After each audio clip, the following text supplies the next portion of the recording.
நின்னா பாரு, வந்து சண்டை போட்ட எவனும் இல்ல.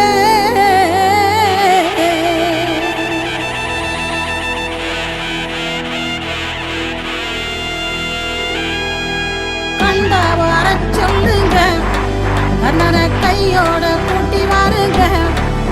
அவனை கண்டா வர சொல்லுங்க, கண்ணனை கையோட